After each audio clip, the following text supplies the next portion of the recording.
It began in the quiet murmur of a distant continent, where rivers ran shallow, and the skies stretched vast and unbroken. In this humble land, a single frog arose, burdened with a dream too great for the reeds and ponds of his birth. His name was Kekius Maximus, and his journey would shape the fate of the united frog kingdom in ways both glorious and tragic. Far across the seas lay the united frog kingdom, the mightiest realm of all frogkind, where power and promise glimmered like the first dew of morning. To this land, Kekius journeyed, driven not by the need for riches, but by a yearning to create, to build, to become something more than the still waters of his past. His webbed feet carried him to a place where opportunity and peril mingled, and destiny awaited in the shadows. The rise of Kekius in those early days. Kekius labored with a steadfast heart.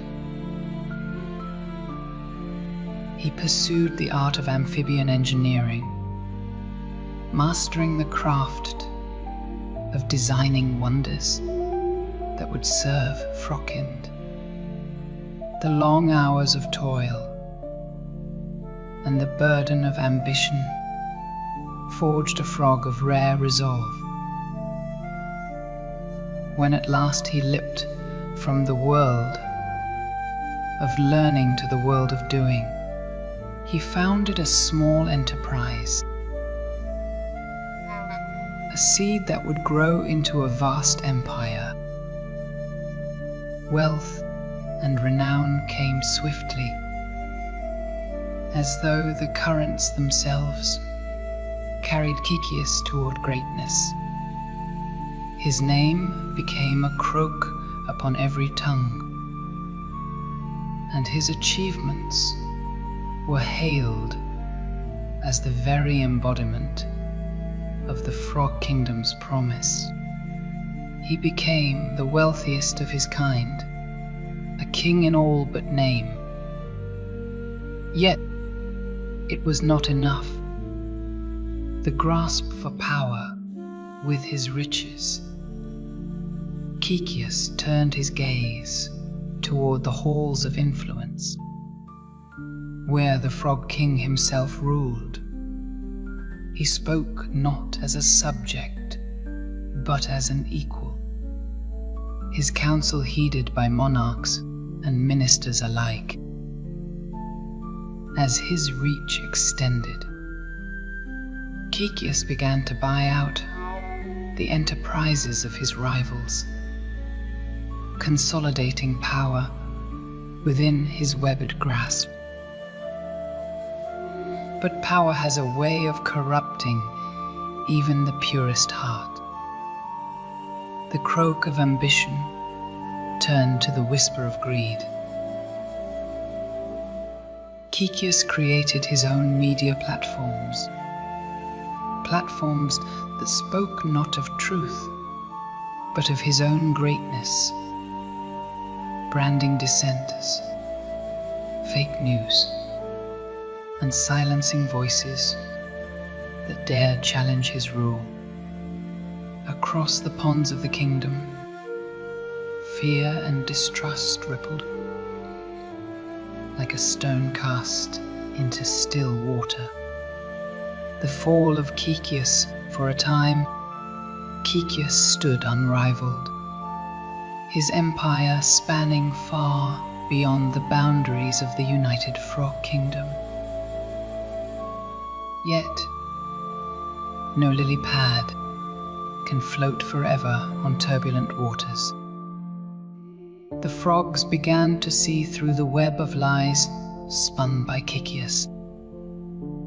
One by one, they turned away from his platforms, their trust eroded by the very power he had sought to wield.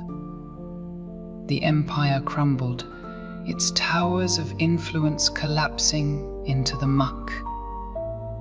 Kekius, once a symbol of hope and ingenuity, became a pariah in the kingdom he had once inspired.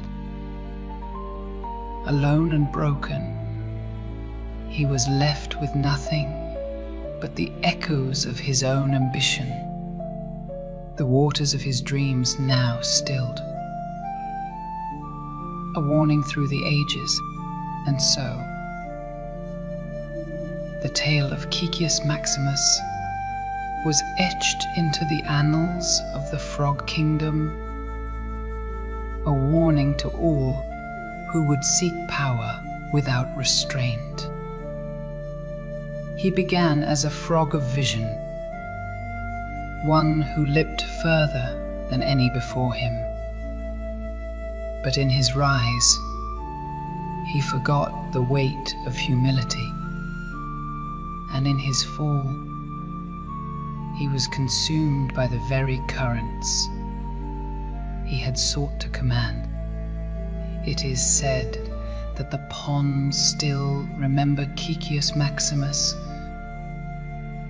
their ripples whispering his name, a reminder that even the brightest dreams can drown when ambition turns to greed.